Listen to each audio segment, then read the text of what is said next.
योगिनी एकादशी व्रत कथा।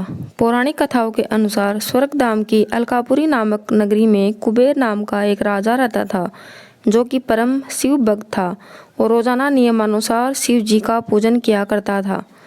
पूजा के लिए उसके यहाँ हेम नाम का एक माली फूल देने आता था। हेम की पत्नी विशालाक्षी बहुत ही सुंदर थी।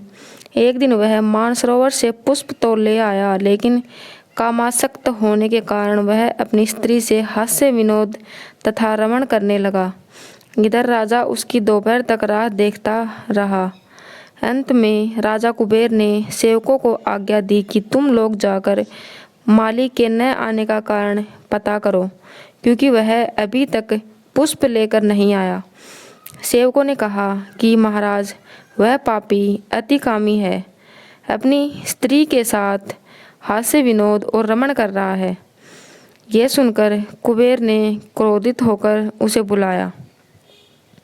हेममाली राजा के भय से कांपता हुआ उपस्थित हुआ। राजा कुबेर ने क्रोध में आकर कहा, अरे पापी, नीच, कामी, तूने मेरे परम पूजनीय ईश्वरों के ईश्वर श्री शिवजी महाराज का अनादर किया है। इसलिए मैं तुझे शाप देता हूँ कि तू स्त्री का वियोग सहेगा और मृत्युलोक में जाकर कोढ़ी होगा।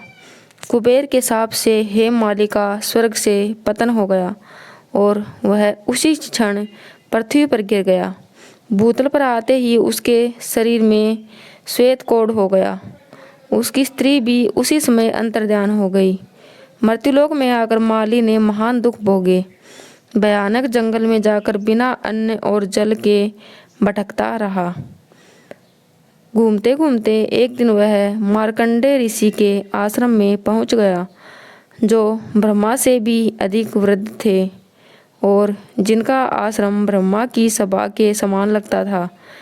हेममाली वहां जाकर उनके पैरों में पड़ गया। उसे देखकर मार्कंडेय ऋषि बोले, तुमने ऐसा कौन सा पाप किया है जिसके प्रभाव से ये हालत हो गई। हेममाली ने सारा वृत्तांत कह सुनाया। ये सुनकर ऋषि बोले, निश्चित ही तूने मेरे सम्मुख सत्य वचन कहे हैं, इसलिए तेरे उद्धार के लिए मैं एक व्रत बताता हूँ।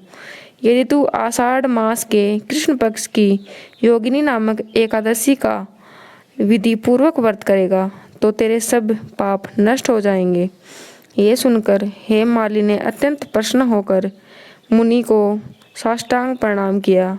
मुनि ने उसे स्नेह के साथ उठाया। हेममाली ने मुनि के कथानुसार विधि पूर्वक योगिनी एकादशी का व्रत किया। इस व्रत के प्रभाव से अपने पुराने स्वरूप में आकर वह अपनी स्त्री के साथ सुखपूर्वक रहने लगा।